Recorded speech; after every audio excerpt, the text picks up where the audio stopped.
welcome to another edition of the Just Swing It podcast. I'm Chris McBride. I'm here with John Burrell. John, how's it going down in North Carolina?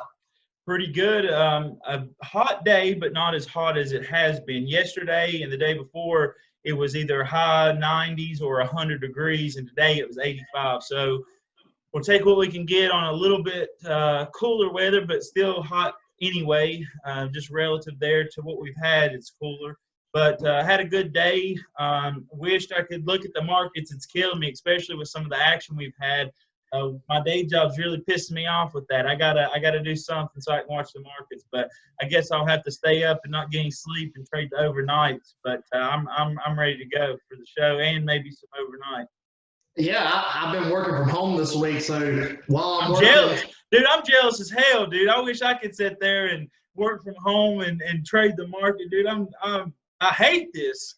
Yeah, I have my work computer pulled up doing work stuff, but on my, I don't know what it's called on the desk, the upper part, I can put my laptop and hook it into the TV, so I have my two market screens up while I'm working. So, John, you been trading anything this week? So far just managing positions that I had. I got my ass ate in the last 30 minutes. I think I lost eight points on a micro contract in my personal account, which was like $40.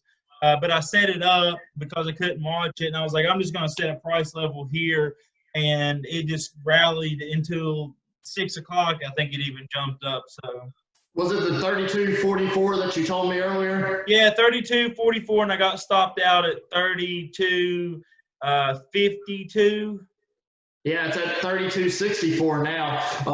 I've been doing well this week working from home. I've made money on a few different trades. I made money on the Pfizer earnings when they popped off, and then I made money. Penn jumped real high one day, and I really didn't know why. I guess it's because basketball's starting tonight, and some of the other casino stocks had earnings this week and that sort of thing. But I felt like it was too high, so I bought two puts. So I bought one put at one strike price, and it kept going up. So I was like, well, shit. So I bought another put at a higher strike price and kept them both at the same time. And I traded those both off this morning for $130-something profit, while Penn went up again today. So I made a lot of money from the Penn. And then I don't like day trading in my personal accounts because you only get so many, and I like to save those for losses rather than earnings, because losses you don't want to keep losing if you pick wrong. But I had a call in UPRO when it dropped down to like $49, and it jumped up past 51, and it was $100 profit. So I had to take it. So I made a $100 profit on UPRO today, and then the other day I made 50 on a UVXY options, and then like 25 or 30 on an SVXY option. So I probably made $400 or $500 profits this week. You rolling the money over there on your side of the screen. For now, tomorrow's likely to change. I'll probably lose half of it tomorrow. You get a little too confident, and Friday changes everything. But with that, we'll hop right into it. We actually have another guest joining the show. We've had a lot of good guests this week. Yeah, so let's go ahead and bring him onto the Zoom. I'll give him a little introduction. So with us, we have Douglas from the DouglasOnTrading YouTube page. Douglas has been funded by pretty much every single one of the different prop accounts you can get. So me and John starting to dabble in that, so we figured we'd bring him onto the show. We'll let him tell you more about himself and his background. But welcome to the show, Doug. Hey, how you guys doing? I'm doing awesome. How about you? Good. Yeah, I'm doing great. Where are you located at? Kansas City on the Missouri side. Out in Midwest. Yep. Super Bowl champs. Heck yeah. It only took, like 50, 60 years to get that, so yeah. Yeah, but you might have a few more coming down the wire. Yeah, we got a good chance. We got a good chance of that for sure. Yeah, but welcome to the show. First off, tell the listeners some more about yourself and about your trading background. All right, I'm DouglasOnTrading, the YouTube channel. And basically, I started out mostly as like a price action trader. I don't know if you've ever heard of Mac or Pat. He's kind of sort of a YouTube guru legend that doesn't really promote himself. So people kind of have to find him. He's still hidden even after like 10 years. But he's got about 10 years of videos of price action trading. That's where I started out. I kind of got into it kind of goofily, basically. I got out of like a 3-year-long relationship and was really bored and spending too much time on the computer. And I decided I was going to move to Colombia, I think, the country of Colombia, you know. And so I was looking up Colombia, and then I found that day trading academy by accident. What's the Marcelo? I don't know what his name is, but day trading academy guys. Like, what is? I didn't even know what day trading was. I've got a finance degree, and I'd never really heard of day trading futures. I obviously knew about stocks or options, things like that. But that's how I kind of stumbled on it.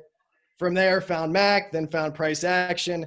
Was a total failure at that for multiple years and decided I need to learn something real about trading. So then I started getting into order flow and looking at actual buy and sells, looking at limit orders in the book, looking at the market orders in the book and how that's interacting and how that drives price. Yeah, so it must be a trader thing. We had a previous guest, a lady on here, and she also told us that she traded a while, got bored, and just decided to one day to buy a one-way ticket to like Bali and just live there for like a year or something like that. So that must be a going thing with traders. Well, if you're a day trader, you're definitely a dreamer. So I think it has to go hand in hand. You mentioned finding the guy trading futures. Did you jump when you first started trading? Did you jump into futures, or did you dabble with? I assume you dabbled with regular stocks and that sort of thing first. Yeah, you know, stocks. I never day traded stocks. I had buy and hold. You know, just classic stuff, 401k kind of things, or IRA, just basic. Nothing as far as trading that I would say. So I was completely unaware really of trading at all. And so when I first got introduced to it, it was more like a video game, basically, you know, with the chart printing out and then jumping in and jumping out. I almost didn't even view it as investing or stocks. It just looked like a video game, and I liked video games growing up. And so that kind of got me interested. Plus, I've been selling industrial supplies all my life and never got to use my finance degree. So it was like a good way to kind of get back into that world. Yeah, so you'll fit well with the show. That's why our name is name of the show is just Swinging It, because we normally swing trade, but we pretty much wing it most of the time, and we learn as we go. So you'll fit in right well just jumping in the water. John, what do you got for him? So I guess I want to start with the video that you recently put out with the iceberg orders. If you could kind of dabble in your thoughts with that and tell our viewers what that is. Yeah, for sure. So like I was saying with the price action trading, you know, I spent years on that where all I was doing was looking at a price chart, and then I was getting frustrated. I was in a group, you know, a Facebook group and all this, and people would say, well, the bar moved like this and you got in, or the bar, you know, this 2 bars before it or something like that. Or I drew this arbitrary trend line on here, but 10 other people have different trend lines. So I was getting real frustrated with those kind of explanations of why price was moving around. Kind of came to what I consider an obvious conclusion of a chart of candlesticks has nothing to do with why price is moving the way it moves. And so that's when I got into order flow. And from there, I just got deeper and deeper into order flow, things like dark pools and various other deals. And then that's kind of when I found out about iceberg orders. So iceberg orders are basically hidden orders in the book. So if you're looking at a standard dome, you know, you can see limit orders in the book, resting orders. So if you put an order in the book, it will appear in the dome before it's executed, right? Well, the big boys know one thing, and that's if they put 1 million shares in the book and everybody knows that that's where they want to play, then they're never going to get the fills that they want. And so they come up with, and one way to describe it is called dark pools, things like that, where they can hide their orders in ways that retail traders can't. Icebergs is one of those ways. And so you'll see price moving, and I use Bookmap to give a visual representation of the dome. And so you may see, let's just arbitrary number, $100 sitting at a price level of 300, right? Or not $100, 100 shares, I mean, at a price level of 300. Well, then the market moves down to that. And then all of a sudden, immediately 1,000 execute. And you say, hey, I thought only 100 were there. Well, it's because there was a hidden iceberg order that the institutions get to place and hide from us that we don't get the benefit of. And then recently, there's a few different data providers for futures. There's like CQG, there's Rhythmic, and there's a few others. Those are kind of the ones that most people know. But the CME, the exchange for futures, wanted to level the playing field at least a little bit. And so they released what's called market by order data, which is giving you the data to let you know where people's stops are, not where they are, but where they execute, where people's stops execute and where people's iceberg orders execute. Those are two benefits that only institutional players have ever had. The problem is nobody's utilized that information before, and only Rhythmic is the only data provider that even releases the MBO data from CME. Nobody else even utilizes it. And then so Bookmap, to tie that in, is the only one that even has an indicator to read the MBO data to begin with. So that's the only way that I know of currently, unless I'm missing something, that you can see where iceberg orders and stop orders actually execute in the book. So you no longer have to pretend that, well, it went above this price level I think I saw on a chart. I think stops got run and then price reversed. Now I can say, oh, stops did get run. That's why price reversed. So it's not like it's a predictive, it's not like a crystal ball, but at least you know what happened to you. At least you know why price did what it did. And you can kind of form better hypothesis from there. That's very interesting. I'm surprised that they even allow that data to even be public. Like, I'm surprised that there isn't just like a black box that all the orders go into and they just get filled, because it seems like, if you know what orders are being placed where then I guess it's the reason why they do we're hiding them for the reasons that you mentioned. But it just seems like they could be a big opportunity there, and I guess that's what your video was really trying to drive home. Right. And so I'm trying to exploit that opportunity and use information to my advantage that virtually nobody else is using or even cares to use. I'm always amazed. Like, I'll tell people, like, well, how'd you take this trade or how'd you take that trade? And I say, well, it's based on order flow. There was 1,000 orders sitting here. There was no orders anywhere else. So, it stands to reason that some action is going to take place in this vicinity. And then they say, I'd rather just see where a candlestick closes. Yeah, that's interesting, because to me, we've had different people on about their different strategies, and all the strategies seem interesting and seems like a path willing to, it's like I at least want to explore that a little bit more than just kind of write it off. It's funny how we get so hooked on our own mindset and our own thoughts that we can't consider. And that's not in just trading, that's everything, especially right now, where we just kind of write off other people's views on things. I have the opposite problem, to be honest. This has been a years and years long journey for me, because I get interested in everything. And so where somebody might hone down on, let's say, that candlestick method, which is fine. I'm not knocking it. I'm just saying there's other information that shows you things out there that I'm surprised people aren't interested in. But somebody might get locked down on that for years and years and become a master of what they're doing there, where I'm like, oh, here's new information. And sometimes that takes you to a place where I'll be testing a strategy for 6 months and then be like, now I scrapped that one, got to go to this new one, and so I'm really starting to hone down on this iceberg deal. This is kind of where I found my home, and it's been going well so far.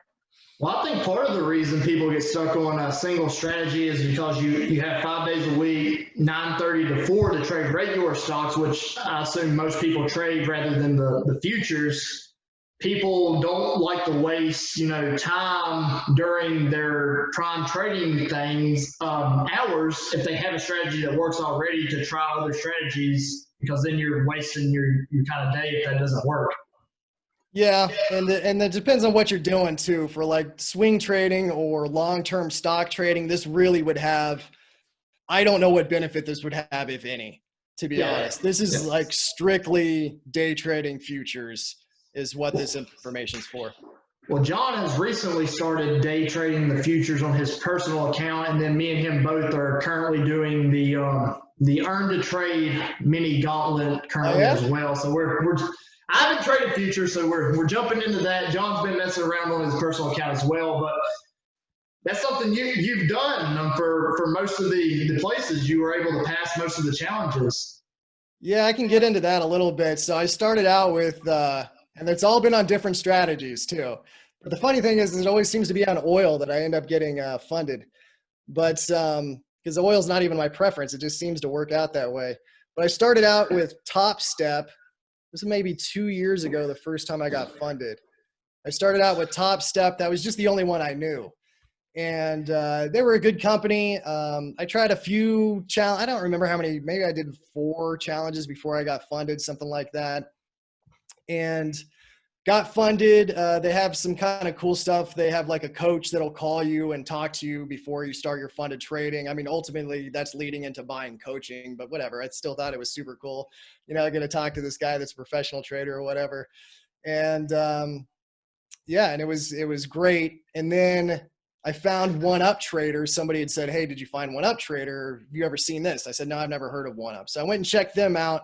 They're a little more shadowy, I would say. Like the customer service isn't as out front. Like you don't really know who's in charge of the company. I think they're based offshore. So OneUp, you know, was a little more shadowy, but they were like half the price. And the main benefit that they had over TopStep is TopStep, you basically have to get funded twice to get funded.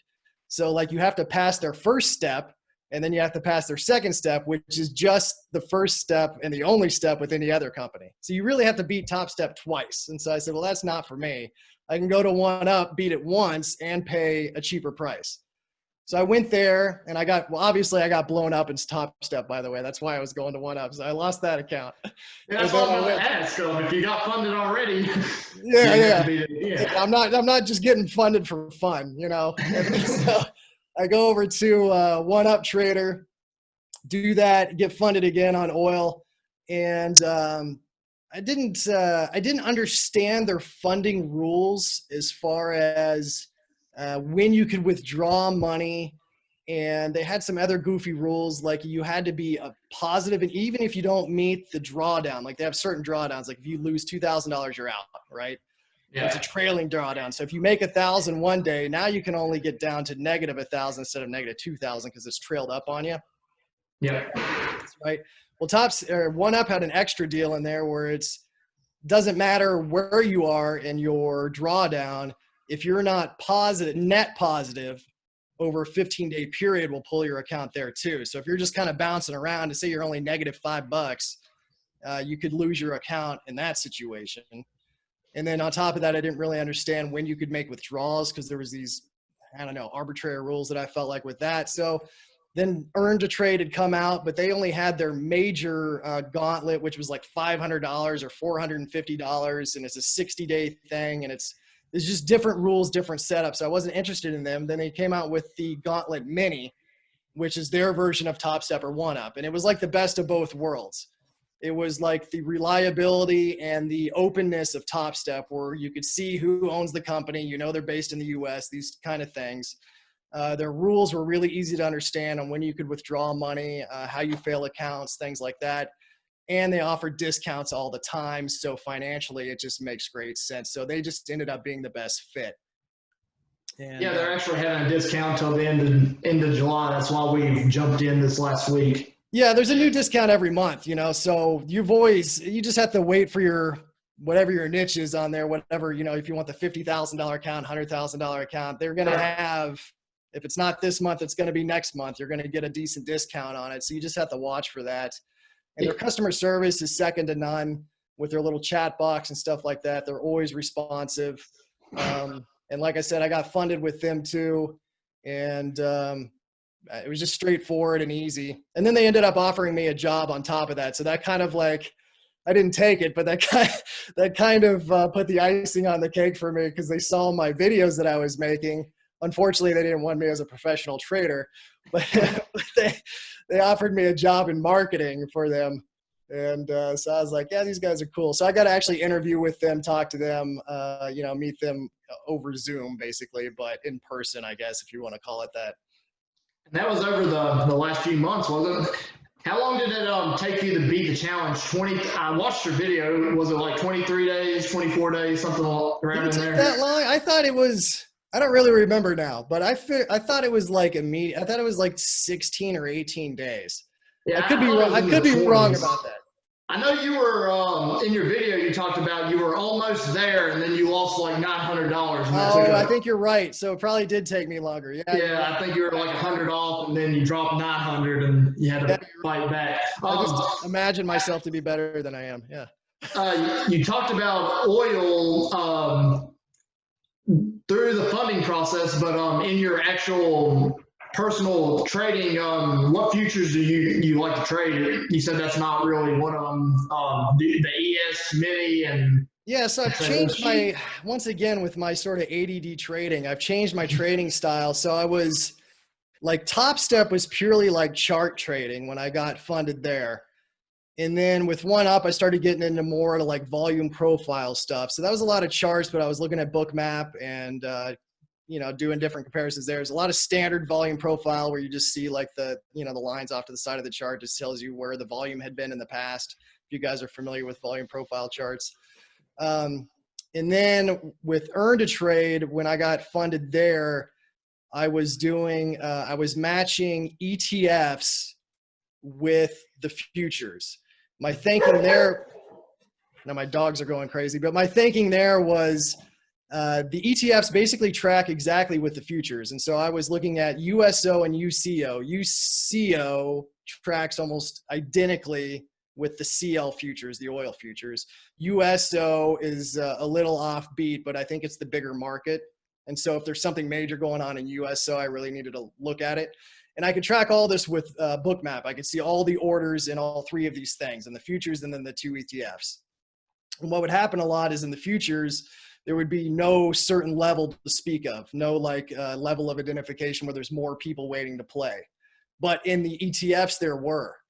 And so I would have to watch the futures and the ETFs at the same time. And if the ETF got down to an area where there was a massive amount of traders sitting at a certain level, that I knew that action was going to take place also in the futures at whatever the equivalent level was in the futures.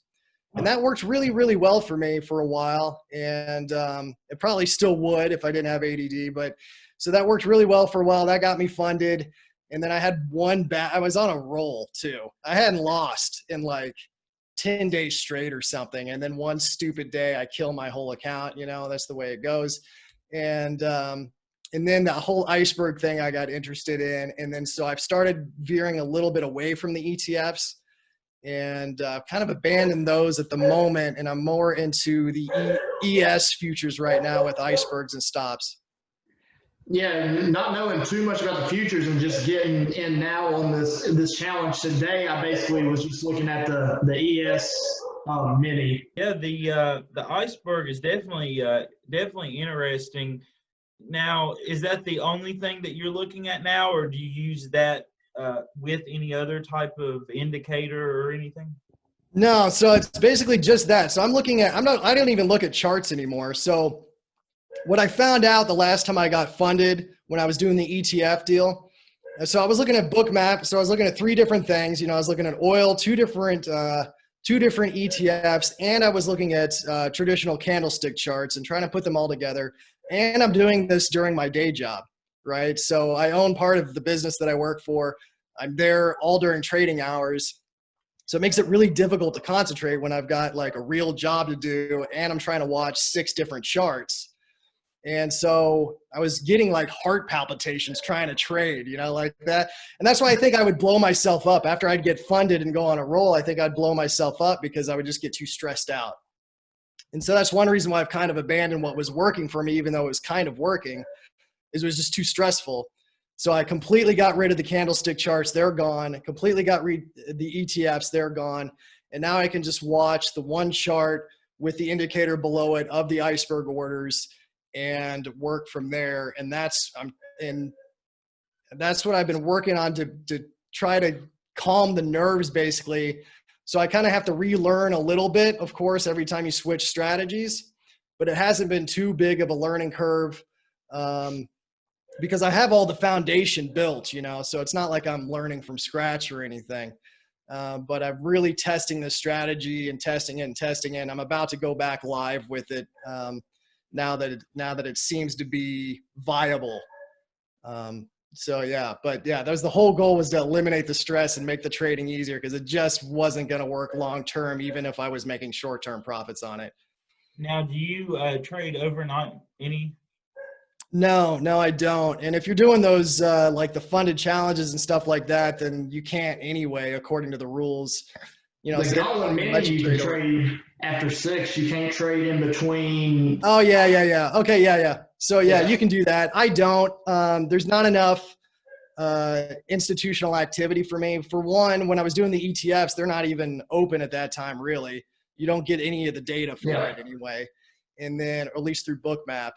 And then on the futures, there's not enough iceberg activity, really. There's not enough movement. I don't want to sit here, you know, for 4 hours to try to catch one trade when I can do that within a 1 to 2 hour window during the market open.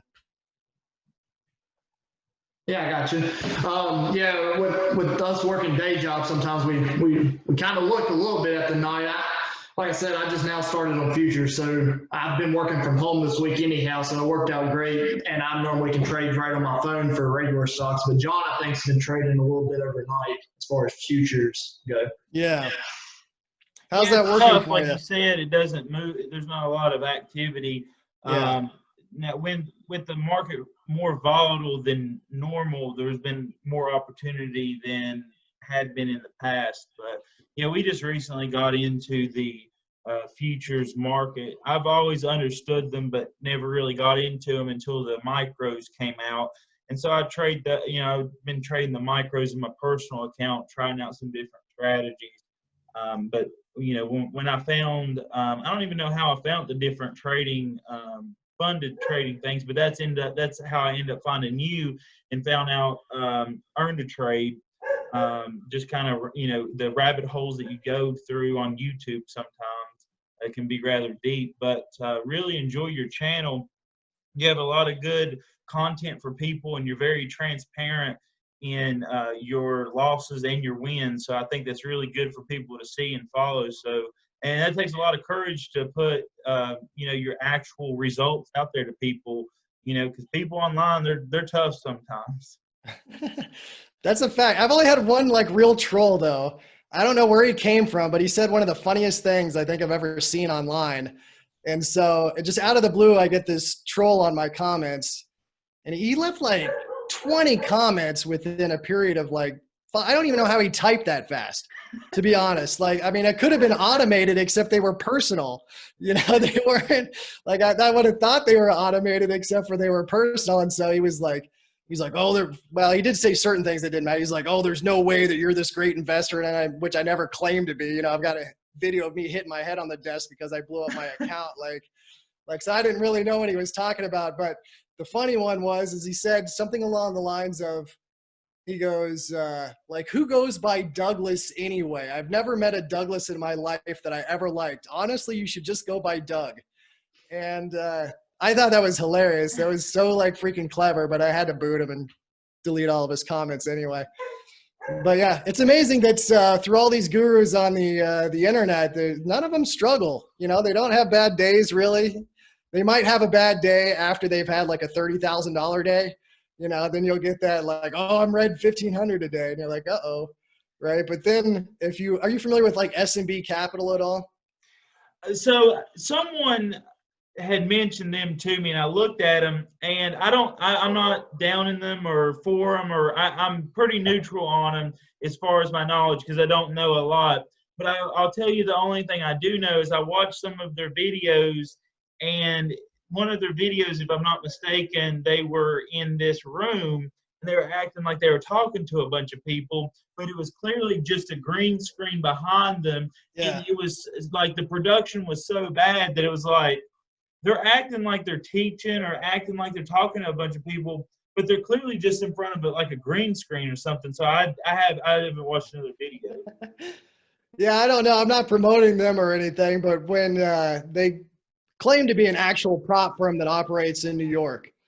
And the one thing I do like about their videos is trading seems hard, like when they talk. You know, I mean, they all have their educational products and they're selling their stuff and whatnot.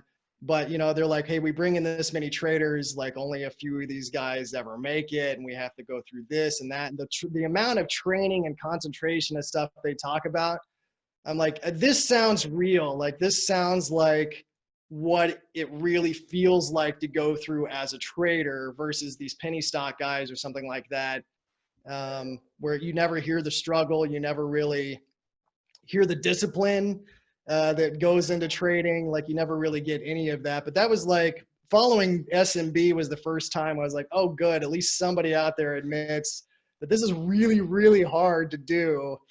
And that's kind of what I'm trying to get through with my channel. Like, obviously, I've never claimed to be a millionaire trader, even a successful trader. You know, I'm just a guy out there trading and dropping whatever knowledge that I have for people.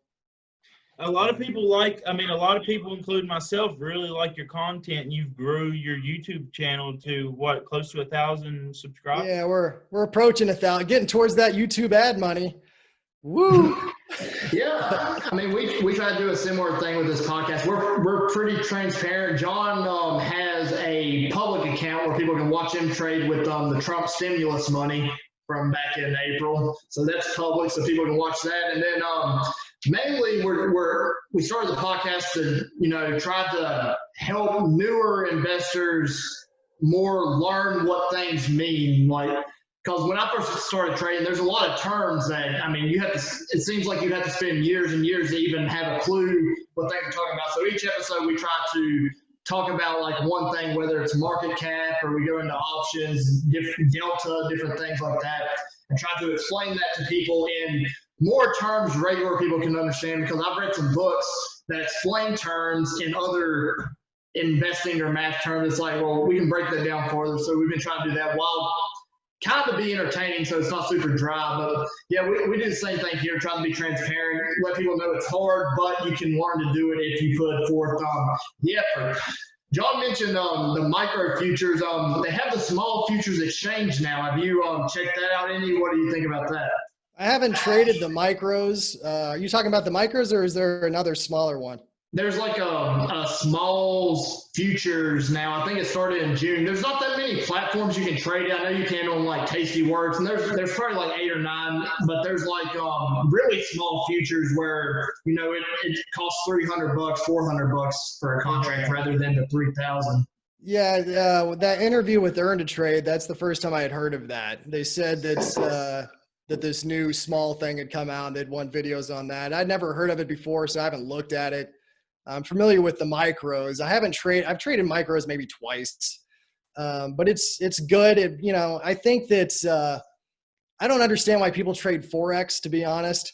Like, I think that except for the time frame issue, like an American person that has time, I don't know why you would trade Forex on these exchanges that have no transparency. They've got no real volume. They're trading literally against you. And when you can be trading on a regulated exchange, but the main benefit of, Forex was you could trade real small. You could have a real small account, but now you've got the micros and futures. And I just think it's an excellent opportunity for people to train, to not lose much money, to, work with those smaller accounts. Like it's a really good thing. But with the super smalls or whatever they're called, the volume is so low right now. I don't know if it'd be worth trading. So yeah, it only started a month ago, and like I said, I think it's only 8 platforms. I expected to grow. John's been looking at it. I think he said the volume's been growing on at least the S&P 500 ones anyhow. It's only a month old or 2 months old, so I look forward to grow a little bit if they can keep it going. I know when it first started, it was only you pay $100 and be part of the exchange for life. So yeah, if it keeps growing, it'll be more than that. Are they charging commissions? Do they have like commission round turns and all that kind of stuff? So I think the way, if I'm not mistaken, when you sign up for their subscription, you get some type of deal. I don't know if it's I don't think it's commission. It might be commission free for a little while, but then after that, you get like half off on commissions. It's probably like $1.25 round trip or something like Okay. very small. But they have their products are a little more interesting, and I'm looking forward to them having enough volume and liquidity, because they created a product that volatility, they take like the 75 most volatile, and there's more criteria than that, but it's an equal weighted future that has the most volatile names, and usually that's like the things that's being talked about on the news, like Tesla and things like that. They have like airline stocks in there right now, so it's really a highly volatile instrument. It's constructed kind of like an ETF would be, but so the stocks that's in it can change pretty frequently. So they keep it really fresh, and they're transparent about what stocks are in there. But the company Tasty Works, the brokerage company, and Tasty Trade, I guess they're like an education platform. Yeah. They're the ones behind it, but they have like a precious metals where instead of just trading gold or silver or something like that, they have gold, silver, and platinum all in one. So it's like one future for 3 precious metals. So it's different. It's a new spin on futures that I think they'll be more popular as they're available on more platforms to trade. But yeah, it's pretty interesting. I've seen the video where they came out. Earn to Trade came out talking about it, so I'm curious to see if they put out a product for that as well. We tipped around a little bit, but going back to Earn to Trade, your short period on there, how'd you feel about it? Once you got funded, was it easy to pull your 80% of the profit out? Things like that. What did you think about it? Was it better? It would have been easy if I hadn't have blown my account. It would have been easy to do, but. As far as I know, I shared on that video, I shared the contract that they had sent and the rules, right? Yeah. It seems straightforward to me. So as far as I know, you can pull that out at any time. Obviously, if you can't lose a certain amount of money, and let's say you've only made $1,000 in the account and you pull that whole 1,000 out, well, you might be shutting your own account down at that situation, right? Yeah. And so the goal really is to get to that first 5,000 or 8,000 where it's commission free, because they pay you, what is it, like the first, depending on your account size, I think you get like 5,000 or 8,000 without paying them a split. The goal really is to get to that and then just take the money and run and then open your own account so you're never splitting. I didn't even think about that, hey, you just get to the, build up some money in there and just take the money out and use it in your own account. Yeah, unless you're just comfortable, I mean, it could be like, baseball players and not changing their underwear or whatever. I guess you could just stay with them and split and give them the 20%. Nothing wrong with that, but I'm greedy. So I would say just take the full commission and run, and then, and not pay them that 20%, which they don't care. I mean, their business model is based on people taking the challenge, not really on the, yeah. I'm sure they would love $1 million trader to split monies with, but that's not really the business model, right?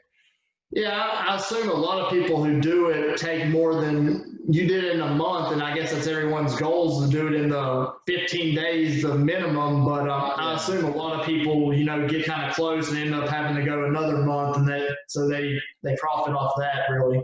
Yeah, or you blow the account and you do it over and over and those kind of things, which I suggest that you be cautious about just throwing money at the wall. Typically what happens if I take these challenges, I've got a strategy that I've tested that I want to take live, because I could easily be a multimillionaire sim trader, right, on fake money. I can make money all day long trading fake money. But once you go live, everything changes because of the psychology factors and all that kind of stuff. So, if you're blowing an account or two on the challenge and you don't make it through, the best thing to do is go back to sim real quick, try to hone out a couple of those skills, try to grind down whatever the mistakes were, and then go back again to test yourself live. But the reason why I like these challenges, and people give them a lot of crap, but it's just, online people give everything crap, but they're like, oh, they're a scam and they want you to fail and all this kind of stuff. Well, they teach you discipline, first of all, because there's rules you have to follow. And so many traders don't want to follow any rules. Like I get messages, you wouldn't believe the messages I get about people like, you know, show me an 80% success rate and then I'll believe that you know what you're doing. I'm like, that, first of all, success rate doesn't even have to do with if you're making money or not to begin with. But so it forces you to follow certain rules, strict rules. And second of all, you're protecting your losses because you can only lose the amount you paid for the challenge. Yeah. You know, so if I wanted to take a real strategy live, you got to have more than $150 or whatever it is to take the challenge to battle test your strategy. Well, I don't want to do that unless you go to micros now, but micros didn't used to be available. So you can go the micro route, or you can go $150 to battle test your strategy through a challenge. And if it works, then you get to take it really live with their money, you know, and then so you've really protected yourself. Or if you blow your account, you've only blown $150 for the challenge instead of the $2,000 that you lost of the drawdown, you know, whatever it was. So Yeah. I don't really get I don't get the hate for it. It seems like a fantastic deal to me. Yeah, when I was looking it up, a lot of people mentioned the one step or whatever it was, and I feel like people had kind of bad reviews for that. So some of the comments seem to stem from, they would mention that, and they hadn't done the earn to trade. And it's from your video, it sounds like the earn to trade was substantially better than the other one, besides the fact that it's a little more expensive. Yeah, well, they mostly, I mean, they have the same complaints about all of these challenges. They call them hamster wheels and scams to take your money and all. But like I said, I mean, I've got a whole video laying out the benefits of like, why would you risk $2,000 when you can risk $150 to test yourself live? It just makes no sense to do it the other way around. But it also gives a chance for, say, a younger trader who, you know, has only been working a job a couple of years, you're starting to put money in investing, you're building your own portfolio. This gives you a chance to pay $150, try hard on their challenge and get funded, and then have the opportunity to make some extra money with their money. And then you can take that money and put it in your own portfolio and build your portfolio without, you know, by basically paying $150. Exactly. Because the one thing I can tell you is if you blow that $150, I call it semi-live trading, right? Because you're trading with money at risk, but not the real money at risk. So you've risked the money you've paid for the challenge, and you're risking the ability to earn the real money, you know, but you're not really risking the 2,000 or whatever that you would be risking otherwise. So it's like this, it's like a little baby step up to the real deal. And especially for a beginning trader, that's so important because we all know the numbers. Everybody's going to fail at this game, at least for a while. And then only a couple people are going to squeak through at all. And so you need to protect yourself at all costs if you're going to day trade. Well, even so like we obviously aren't day trading now because you're supposed to have the 25K in the account to not get the pattern day trade. So you got to earn up to that first. But even someone looking to step to futures, a challenge like this is a little bit easier to at least learn about the futures and that sort of thing, because it's one thing when you're trading stocks that cost, you know, $30 a share, $50 a share, or even like SPY that's $300 a share. You can play options and that sort of stuff. Futures cost quite a bit more than that, so it's not as easy, and they move a lot more. So, and, you know, if you buy a futures contract with the real money, then I mean it could a bad move and you're down, you know, $300-$400 right away. Yeah, it's a whole different world. That's why I'll just say it again. Always protect yourself at all costs. If the game's not worth it, you know, the amount of time that people spend trying to learn how to day trade, they could probably, and I'm not kidding, you're going to make more money flipping fries, or well, I guess you flip burgers, right? You dunk the fries, but like seriously, working at McDonald's, you'll probably make more money with the amount of time and effort you put into this game. And you just have to be a stubborn jerk basically, and just I have to beat this thing. Like that's the kind of the mindset you have to have, but you got to protect yourself while you're doing it. Yeah, the way I'm looking at it is I have a master's degree in engineering, so I have a day job. It pays the bills plenty. I'm looking at this on the side, trying to earn, you know, some extra money on the side and that sort of thing. No, I'm not looking at it as, hey, I'll need to make, you know, 60, 70 grand a year doing this. If I can make, you know, a couple $100 a month, and that's a good substitute or supplement. Well, that's also just so key too, right? Because the unfortunate part is, and I'm not kidding, I almost hesitated creating a trading channel for the morals of bringing more people into day trading. Like I don't want to bring anyone into day trading. I only want to help the idiots like me that are already here trying it, right? Because I feel like it's wrong to like try to get people interested in this game. And so I'm kind of losing my train of thought on that. It was going somewhere good, but yeah, so if you're listening, you heard it from Doug. Stick to swing trading and long-term investing. Don't get in the day trading game. I actually wrote down a quote from your one video when you blew up your account, and it was a funny quote, so I wrote it down. You said, the sooner you give up with this game and move on with your life, the happier you'll be, and it's probably true. I mean, I'm not kidding. It's done nothing good for me, to be honest, but it's also like, so let's go back to college. That was a long time ago, but my best grades were always in my hardest classes, right? So if you gave me an easy class that I could breeze through, I wasn't going to pay attention to it. And then I was going to get a lower grade because I didn't pay attention. And so day trading is like the hardest thing that I can imagine, because I love playing poker and all that kind of stuff, but it's like playing poker, you're battling yourself, you're battling other people. There's so many wonderful like life lesson type elements involved in it that it's just my personality. I have to do it. But at the same time, I always tell other people, if you don't have to do this, like if it's not in you, man, get out as quick as possible. Go put your money in an ETF, like an SPY ETF or whatever. Just let it sit. Go get a real job, because you will be much better off. But if you want, my channel's there, and then we can ride the train together. Yeah, well, yeah. So go ahead and plug your channel so everyone knows where to find you at.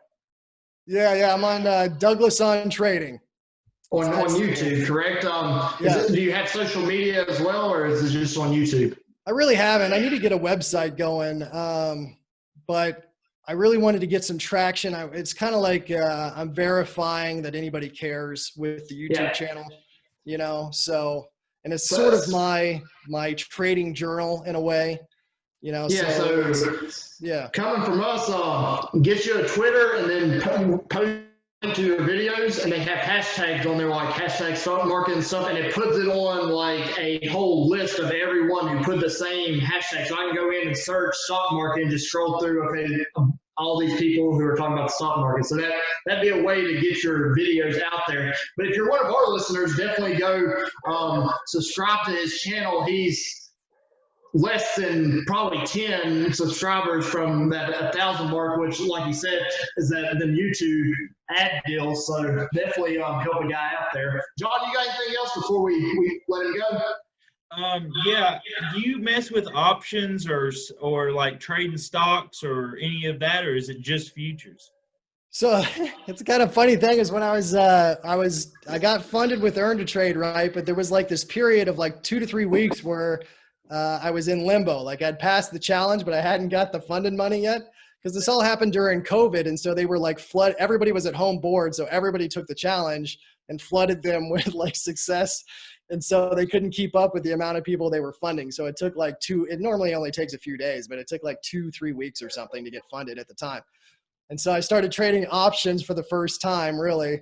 And so I've dabbled a little bit in it. I was playing around with, I mentioned dark pools earlier. That's a whole different world. But basically they're like hidden exchanges where big players make big moves that they don't tell you about for 24 to 48 hours or something like that, because they legally don't have to.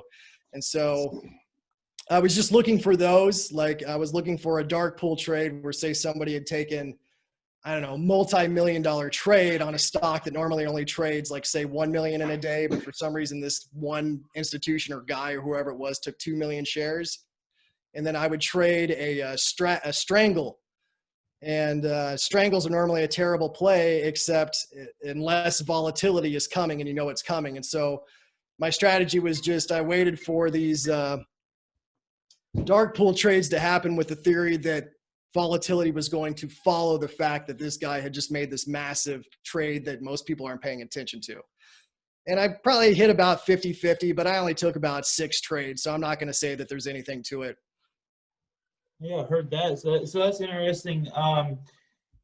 And I guess the last question I have for you is there anything that you could help our listeners or us with, even as far as like things that we should avoid in the challenge, or anything that we should keep in mind, or anything, to specifically with Earn to Trade, or their programs or anything? But to add on to that, if you have any advice for a young trader or someone starting out that's just getting into, investing or trading stocks, any advice you have there separate from the challenge as well? Yeah, those are two totally different questions. I'll start with the easier one of a young person getting started out in stocks. Don't day trade is what I'm going to tell the young person to do. Don't even get interested in it. And but if you do, watch my channel. But that's the main thing. Like, if you're just getting started out, you need to pick the easy things to do. Figure out where you want to open your account, whether it's TD Ameritrade or whoever you're opening an account with. Just learn the basics. Like, just learn how to buy an ETF where you can just get into a sector, not even a stock, and then figure out, okay, maybe I want to get into a certain stock and pick a stock that it's all just old advice that I can't really give anything special on. But these simple things over time do add up, and make sure, the main point of advice with that would be is always max out your Roth IRA every year. Whatever you can do, if you have to get a second job to do that, make sure you get that $5,000 or $6,000. You can max out that Roth IRA every year, so you're at least in the game and can be exposed to the growing market. Yeah, we've said that too, and we also tell people to, if they have a job and they're starting this on the side, let the people who know what they're doing handle their your 401k. You leave that separate. Start your own account to trade. Don't try to trade your own 401k stuff. So I actually on my real investments, I'll call them, I'm split. So I have about half of my money with an advisor. I've got about half my money with myself, but they're all simple trades. Like I own, I'm not saying I own any of this stuff. I'm not giving any advice, but I'm saying, like, let's say I own Amazon, and then I own like Vanguard ETFs to get exposed to like small caps and mid caps, something like that. Get exposed to energy, something like that. It was just super, super simple and easy to manage. But the main thing is making sure you get that tax benefited money in there to begin with. That's like step number one. Yeah, I hear people all the time that's getting out of college, and one of the guys I work with, his wife, he found out one day she wasn't putting money into the percent that the company matches into her 401k, because she was like, well, less on a paycheck. He was like, well, that's tax free. Like, and they're giving you free money by you putting that in there. So you definitely should put the full amount that the company matches at least in there. But Douglas made a good point there. If you're a beginning trader, don't jump right into day trading. He says avoid it altogether, but at least avoid it until you learn what's going on, because again, we mentioned all the time about the pattern day trading. Don't put 25K into an account and jump right into it and not know what you're doing. Start out with $1,000 and see if you can figure it out first before you go all in. Exactly. And then to go back to the other question, there was more about day trading. What was it about, passing the challenge or something? So like, what was some of the things that maybe led you to losing the account, or some advice that you could give to like kind of avoid like maybe some major drawdown, or is there any type of stop losses or profit targets, or like a percent to the gain or loss that you put? Well, I'll do my best to try to lay some of this out without it like written down in a cohesive manner. But like one of the biggest benefits that I got from the first challenge I ever took, which was with TopStep, is TopStep and OneUp is actually good about this, or Earn to Trade is actually the worst about this, is they have good tracking systems where it tells you, so it's like it keeps a journal for you. So it's going to tell you if you've hit this percentage of winners, this percentage of losers. It's going to tell you what your average winner is and what your average loser is. And so this is stuff that 2 years ago I wasn't doing, and you have to do it. Is I like basically had my mind blown. I was like, oh my God, all of my losers are at least twice the size of my winners. Even though I'm on a winning run right now, I'm going to fail. Like if that is your setup, I mean, you're going to have an outrageous win percentage, and you're just not going to maintain it. And so that was like a real eye opener for me when I finally saw my numbers. I might have intuitively known like, you got something problem here. But when you see the numbers in your face and say, okay, you've really got to change what you're doing, because obviously what you're doing is not sustainable. And if you don't have the numbers, it's so easy to fool yourself. So easy to fool yourself. So you got to have the numbers. So I would suggest for sure keeping some sort of statistical trading book. And this is something I've been planning on adding to my channel, which I haven't done yet.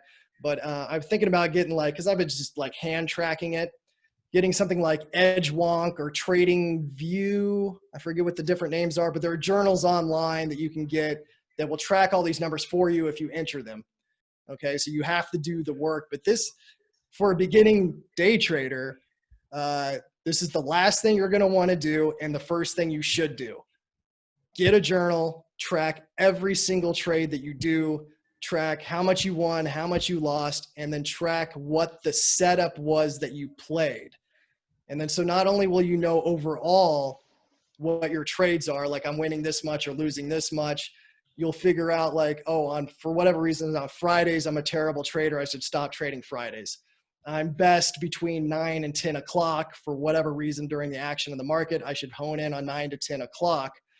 And then when you track your setups, like make specific setups, some people call them a playbook, then you can start tracking, maybe I should only take these setups. I should only take a double top to make, the term simple. I should only take a return to the EMA. If you have to track it that detailed and have that laid out. And then you should have, when you figure out those numbers, then you write down the playbook or whatever it is and say, okay, today I'm literally have to wait for this specific setup because I know it is my best percentage winner. And if you do that, then you're eliminating all those losing trades and you can avoid some of the stupid stuff that I do because, do what I say, not what I do kind of thing. Yeah, and the journal can be as easy as an Excel spreadsheet. If you take 4 or 5 hours and set it up good to begin with, it's set up. Then all you're doing is entry. It's basically, if you spend the time out the gate to set it up, it's not that hard to keep up with. I mean, keep this in mind is like you're going up against like the smartest people in the world, and that's not even hyperbole. These are literally the smartest people probably in the world. Maybe, Elon Musk isn't trading or whatever, but they go and they pull these people from the cream of the crop at Ivy Leagues. They're not even trading by hand hardly anymore. They're building algorithms. So you're not only facing the smartest person you can imagine, but you're also facing their computer, which obviously is smarter than you. I hope people know that. And so what you're going up against is so ridiculous when you're talking about day trading the way I do, that unless you're extremely disciplined and do the work, don't do trading at all. If you're not going to sit down and make a journal, don't do it. Just quit. Say, I'm too lazy to do that. There's no way I'm going to beat this by the seat of my pants. You have to know enough, you have to have a humble enough ego to figure that out.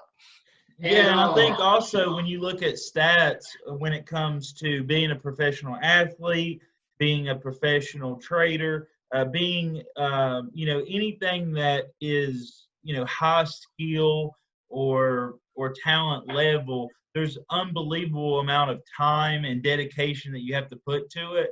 And the amount of successful people in any of those fields, it's just as hard. So, like you said, it's a hard game, but I do think, and this might be, my little dream that I hang on to, but I do think that you have to be a certain level of intelligence, and I don't know what that level is, but I think if you're, at least, a decently intelligent person and you work hard enough, I think most of it's the work, but you really have to put in the hours. Then I think, it might not necessarily be day trading for you. It might be options, or it might be swing trading or anything else. But I think if you work hard enough at anything, that you can make those dreams come true. And that's what I'm going to hang on to. Yeah, it's fantastic. And, like Doug said, you're up against the smartest people in the world and their computers. And Dave Portnoy, currently you're up against him as well. He's probably not in the same category, but you have that, and I think that's why you see a lot of the bigger investors irritated right now about the young investor coming in, or people coming in, because they're not really learning. They're just throwing money at certain things, and it's blowing up the logarithms. Like, this logarithm works, but now 3 million other people are playing money here, and now it doesn't work. What the hell's going on? But yeah, I mean, solid advice. Yeah, I mean, things are always changing too, as the other part. So what works for you today may not work for you tomorrow. I mean, it's constantly changing, but that's part of the fun too, right? That's part of the fun. That's the reason why people like us are drawn to it, because it's so ridiculously hard. It's the ultimate challenge. Yeah, you have to love that kind of stuff. You have to know that this is going to probably take you minimum 1 year to even not be embarrassing at trading. I'm not talking about making money. I'm just saying not being embarrassing about how bad you are at trading. It's probably going to take you at least a year. And you get these people that like, well, I'm out of a job right now. I want to make a few dollars. Like, I guarantee you are going to lose whatever little money you have. So you need to be secure. It's so weird because we're all in it to make money. And if you think about making money, you can't. Like, that's what's so hard about this, is like, you have to get to a place where you don't even care about the money. All you care about is the process and the challenge. You have to become sort of your own little computer or robot, and that's really hard for me to do. I'm an emotional person. That's why I blow up my account. Yeah, if you're not going to put the work or the time in, there's safer places to invest money and make money. I mean, real estate a lot of times is safer than trying to day trade, for sure.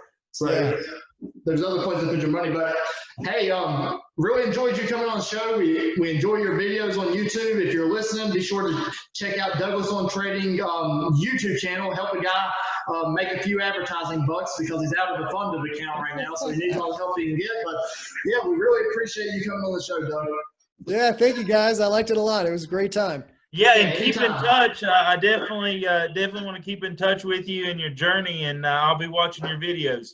And we'll let you know how we do on the Earn to Trade thing. John, where do you stand right now on it?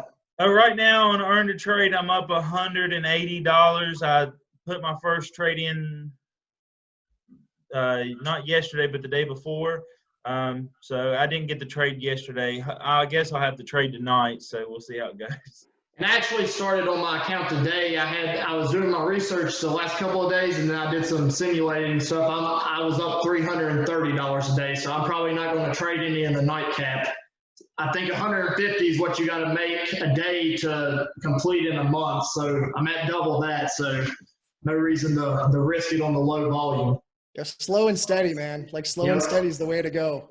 Yeah, but hey, thanks for coming on, man. Have a good evening. All right, thanks, guys. Yeah, see ya. Bye.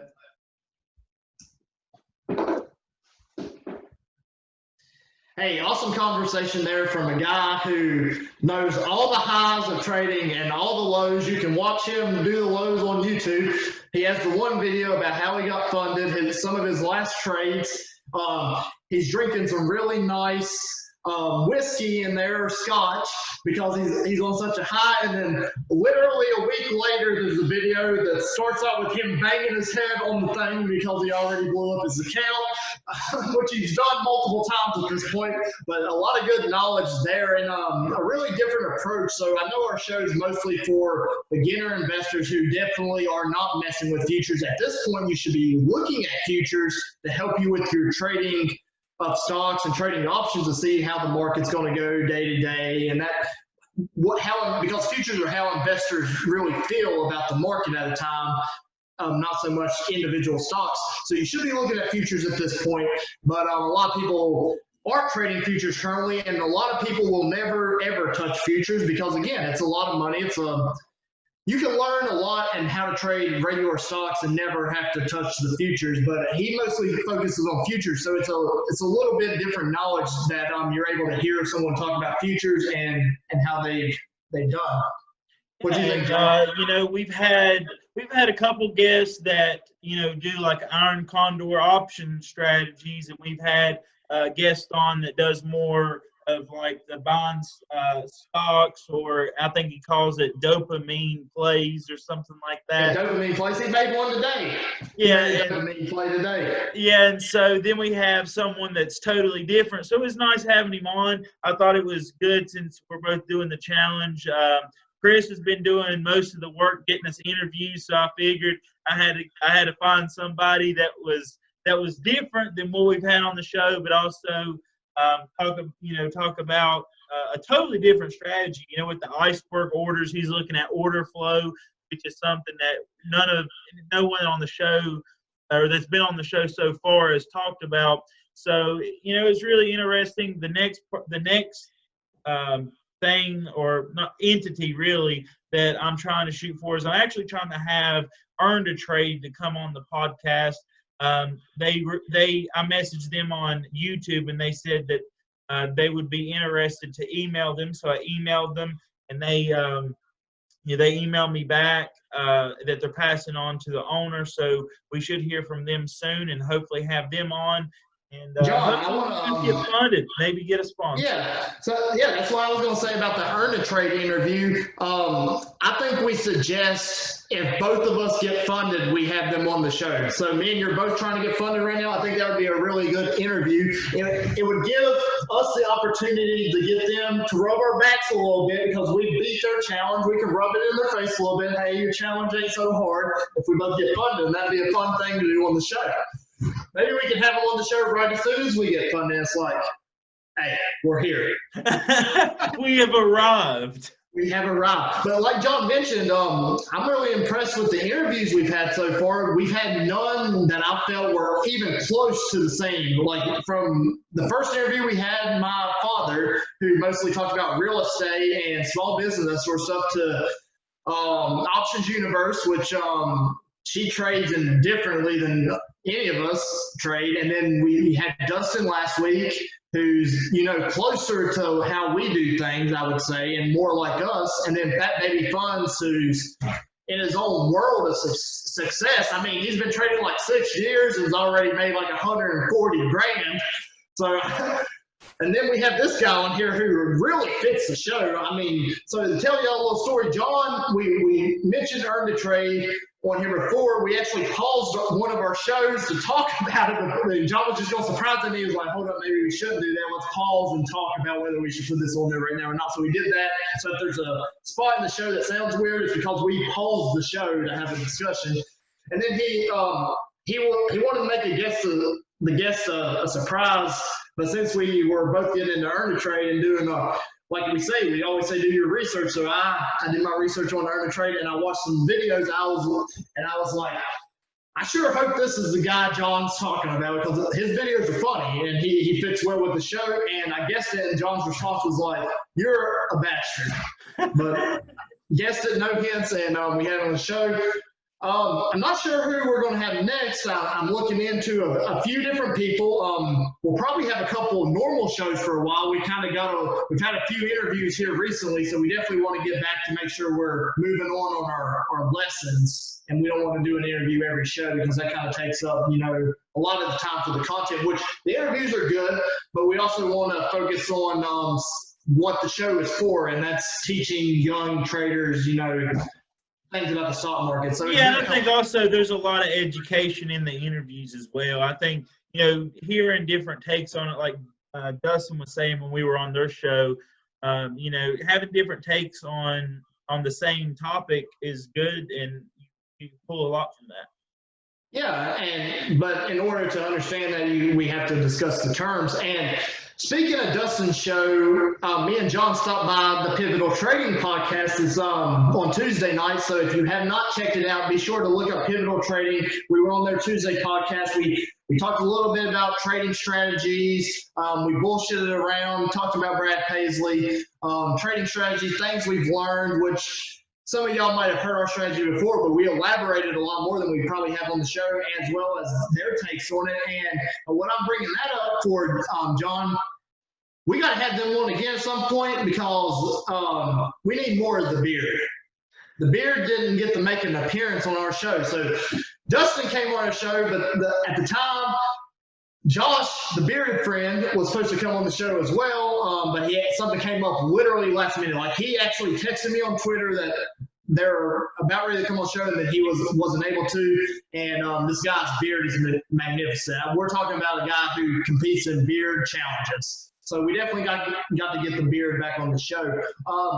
Before we roll out today, John, I mean, we'll make it real quick and brief, but we are a stock and market talk show, so we would be doing a disservice if we didn't mention a couple things that were going on in the market world. One of the biggest ones is the antitrust trial, basically, where all the big tech CEOs are testifying to Congress and that sort of stuff. And I put out a tweet on our podcast earlier today, and I think it makes a lot of sense. John, we need to clap for this. The right and the left has finally agreed on something, and it's that these big tech companies have way too much power. We finally have an agreement from the right side and the left side in one thing. I'll let you do your research on what you think about the antitrust yourself, but it is important to mention that, you know, these big tech companies really play a role in how the stock market goes. So them testifying to Congress is a big deal, because if something comes out of this, it could be very bad for the stock market. As far as, because if Amazon drops, 10%, that's going to pull the market down. If Apple drops 10%, that's going to pull the market down. So that's a big deal. Speaking of big tech companies, a lot of their earnings for today, Amazon, obviously had great earnings. They're up 5.5% in after hours. And then another jobs report came out today, and I'm pretty sure it was absolutely terrible. I don't have the numbers pulled up, but we have been getting better for a while, and we're worse. We're way worse than before as far as unemployment goes. So that's kind of why if you saw the market was down today, that's why. But the market today was down, but there was a lot of movement in the market. Today was one of the best days ever to start this Earn to Trade challenge, because it literally moved up and down all day. So there's a lot of room there. Yeah, it just took off at the end there. Something that I want to point out to people is, there's a couple services out there, and this challenge has opened my eyes to it. But on our challenge, there's actually a calendar that tells you the different things that's coming up. So that's something that, I never really knew where to get the source at, and I would see different things coming up in the news, but I didn't know if one place I could get all of the information. And in this challenge, they really make it easy, because you have all the different news or claims or reports that come out. So that's really the initial jobless claims. It says 1,434. I'm sure that's there's some decimal. It's million or something instead of thousand. So I had to figure out how to read this, but I definitely going to look into more of calendars of when things come out, because I think that's important to be aware of, because volatility increases during these, especially now, these claims and reports that come out. Yeah, and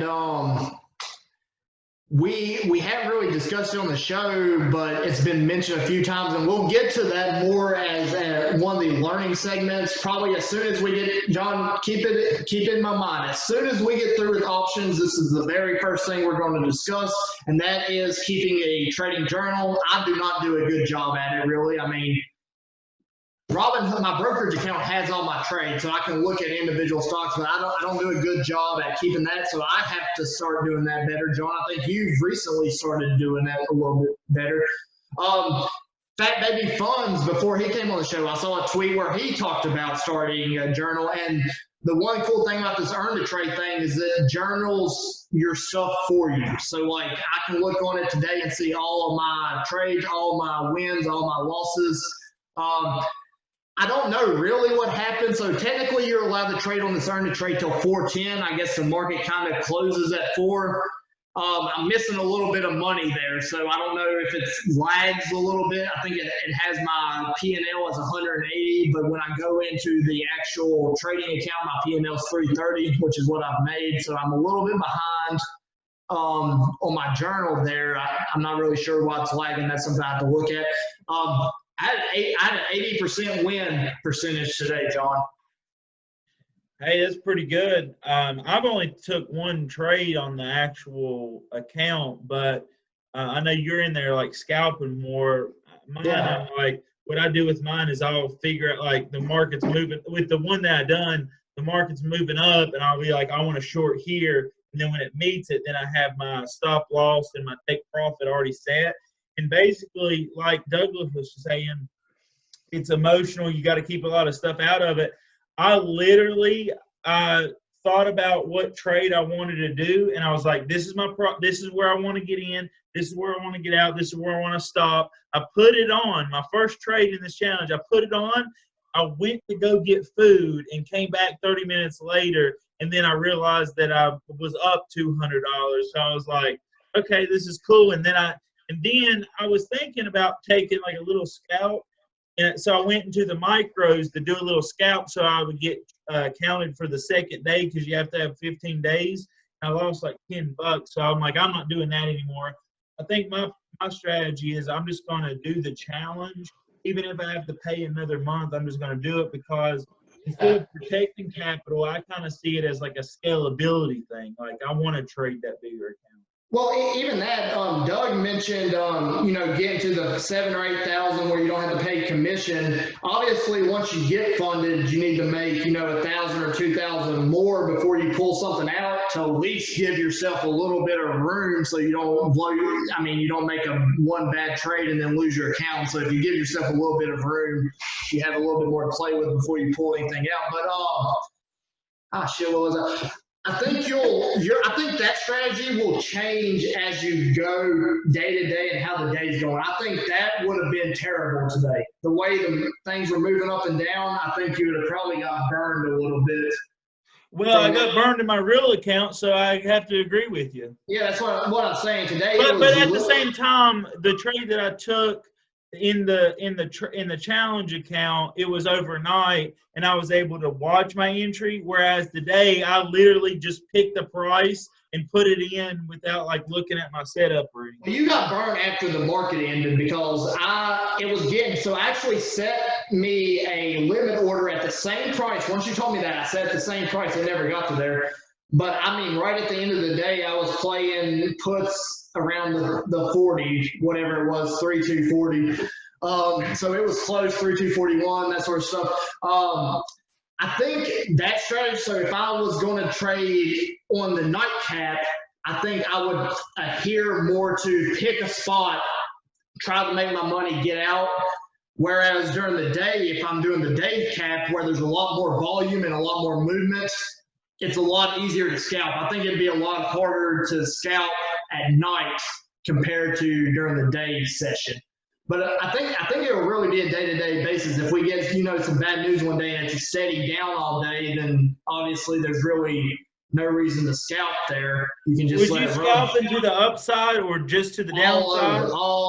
It was literally going. So I had the SPY. I was doing exactly what he said. I had the SPY ETF pulled up on my thing, and I had a UPRO call, so I definitely had the UPRO. But the SPY was pretty close. I had the amounts. So if it got down to like 323.30 something or 323.40, I was playing it back up. And then, you know, if it got near the 324, I was playing it back down. But I was just playing the trends in real time. Like I said, I was watching it. So if I got into one I didn't like, I could immediately get out and, you know, take the 12-buck loss or whatever. That's not really a problem because you can immediately get it back. But yeah, I think the one loss I had, it hit my stop loss. I think that was actually, I was playing the down and it hit the up. So when it hit the stop loss and closed, I think I was playing down, and then it was steadily going up, but then once it got to like, it blurted up like $2 real fast. So I mean, today when I was watching, it was real easy it wasn't easy, I guess, but you can tell the trends. And again, I was looking for, you know, $50, $70, that sort of thing, get out. $50, $70, get out. Because if you think about it, we talked about making the $150 a day, and that's enough. You know, if you make three $50 wins, you hit it. Yeah, and that's what I was telling you, because basically there's 20 trading days in a calendar. You have to have 15. If you do 15 days, you have to get 200, but you just have to have 150 a day. So that was my goal to begin with, but I missed yesterday, so I'm behind. Yeah, so I'm aiming a little bit above that. Like I said, I'm working from home this week, so it'll be way harder when I'm back working and only playing the 6 o'clock. So while I'm at home, I have a chance to, you know, play around a little bit during the day when the volume's up. So my goal for today was 300, and I hit 332. Of course, I made a lot. I don't know when I texted you. I think I texted you around 350 or something and said I was up 180. Well, I finished up 330. So that was in like, for this challenge, you're not allowed to close between 4:10 Eastern and 6 p.m. Eastern. So, you know, I made from 180 to 330 in like 15 minutes. So I really was more at the goal, but I hit it. And my thought process is if we can get these funded accounts, I mean, you really can make a crap ton of money off of $50,000 with somebody else's money. Yeah, I mean, I think it's fantastic. It is awesome. Again, like he said, once you make a certain amount, though, you could pull it out and just have your own account. But for me, the reason I'm interested in this is because, you know, we're starting out, I don't have 25K in my personal account to day trade. So if I want, so he's a day trader, a lot of people full-time day trader. I don't want to be a full-time day trader. I want the ability to day trade if I want, because there's some days where, you know, you get into something that's losing. It's like, I'd like to get out, or you're winning. It's like, I would like to get out at this point, but I don't want to add a day because, you know, it's still trending in the right direction. I'd like the ability to day trade. So I would like to use this to build my personal account to a point where I'm allowed to day trade, because I'm more interested in the stocks anyhow than the futures.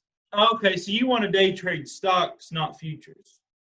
Yeah, I want to be able, and not even day trade, do what I'm doing now, but I want the ability to, if there's a good day for day trading, I mean, there's a good day. You want to do it, yeah. Yeah, that makes sense. You know, build your account up to have the opportunity to do it. Yeah, so if I'm off work one day, then it's like, well, again, I work, so I can't really day trade and pay a lot of attention during the day. But, you know, say one day you're off work, maybe I'll day trade that day. It'll be good content for this show, but also it's just like, it's good to have the ability. Right now, you're limited to the three times. So I'd rather have the ability, just in case. But I also like playing with other people's money. It's a lot easier, because if I get thrown out, then, you know, I didn't even lose $150. We got a discount. So. Right. Yeah. Yeah, it's going to be a lot of fun. We'll have to do a segment on here for a night session.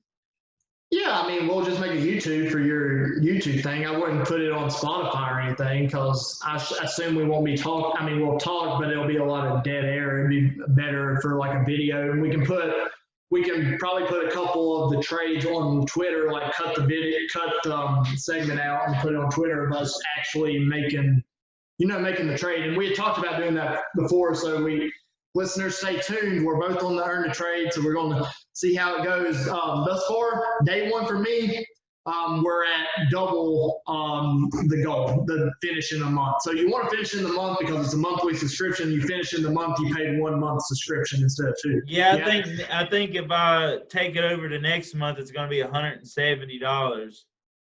Yeah, something like that. So we really want to finish the first month, which honestly right now it's the best time to do it with the market being how it is and being so volatile. You can make money up and down. You don't just have to play one way or another.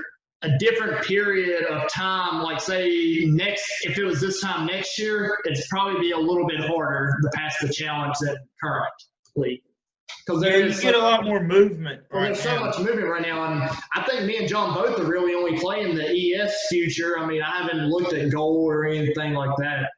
In my personal account, I've traded gold and I've traded one of the currencies like against the dollar. You can trade all of those in this one. I clicked every single one except the one that costed extra money. So it was like, which ones would you like to trade? I was like, well, all the free ones. Oh, I thought you could only pick one. Damn, I just clicked CME. No, you can probably go back and choose it. So, I mean, I have the one with the commodities, I have the one with the gold, and I have the CME. There's one that's $80 extra a month. The very bottom one, which has other like limits and stuff, it's extra a month. I didn't pick that one. Oh, mine says I can do the Swiss franc, the euro, the. Oh, you can trade. No, you can trade all of those. Those must all be in the CME future. I'm saying at the beginning when you fill out the paperwork, the exchanges, there were like 4. The top 3 of them are free. I clicked all 3 of those. Okay. This one said gold is showing up on this one. Yeah, but it may have been a different exchange that had gold as well. Yeah. But yeah, I mean. Hey, natural gas is on here. Yeah, that's what you can play. Hey, UNG.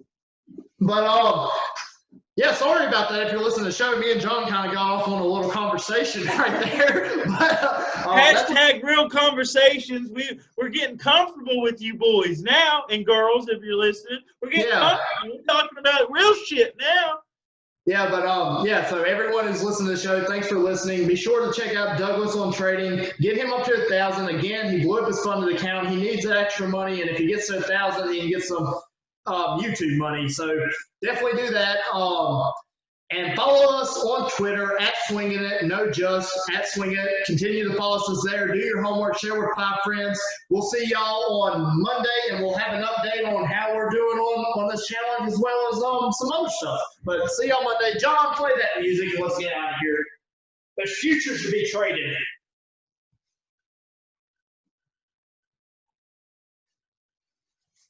The content of this podcast, Swingin It, is for informational and entertainment purposes only.